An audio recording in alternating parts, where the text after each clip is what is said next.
Hello. Today I've come dressed for the occasion to introduce today's Advent video. It's Mr. Willowby's Christmas Tree.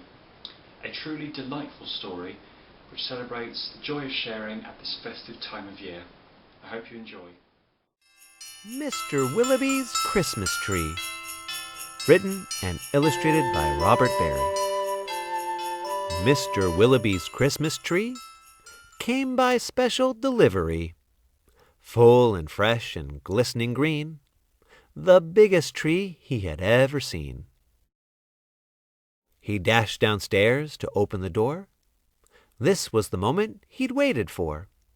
"A magnificent tree! Splendid!" he cried. "Please, sir, won't you carry it right inside? I think it might look best this year, right in the parlor corner here."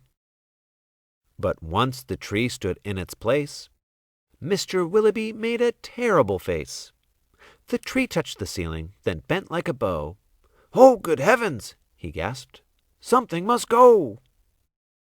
Baxter the butler was called on in haste to chop off the top, though it seemed quite a waste. "That's great!" Mr. Willowby cried with glee. "Now we can start to trim my tree." When the trimming was well under way, the top was placed on a silver tray. Baxter said, "I know just who'd be delighted with this Christmas tree." So it was presented to Miss Adelaide, Mr. Willowby's upstairs maid.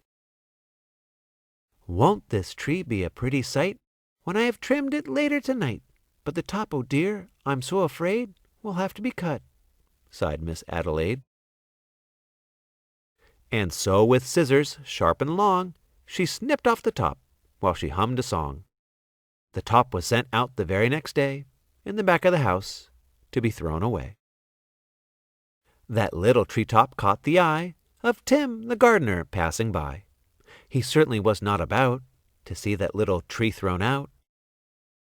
He hurried home straight away to see what Mrs. Tim would say. "Fa-la-la-la-la! Surprise, surprise!" His wife could not believe her eyes. "But our house," she said, "is so snug and small, I don't believe we need it all." And before Tim had a chance to shout, she cut off the top and threw it out. Barnaby Bear was padding by. It almost hit him in the eye. "Now who would throw a tree away so very close to Christmas Day?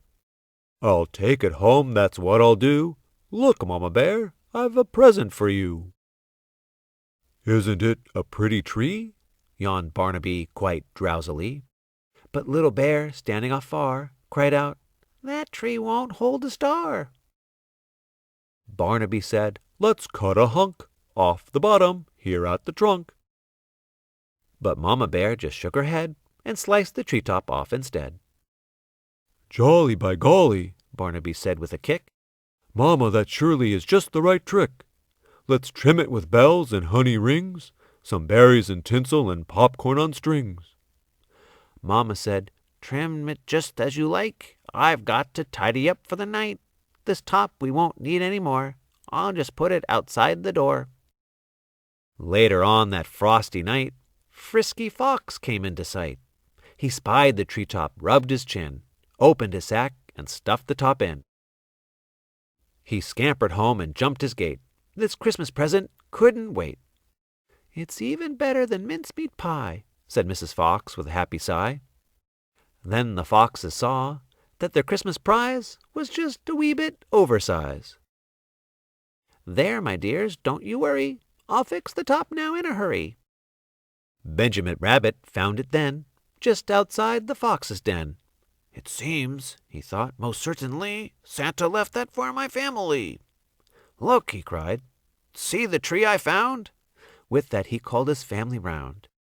Then there was a merry-making, rollicking, frolicking, carrot-shaking celebration around the tree.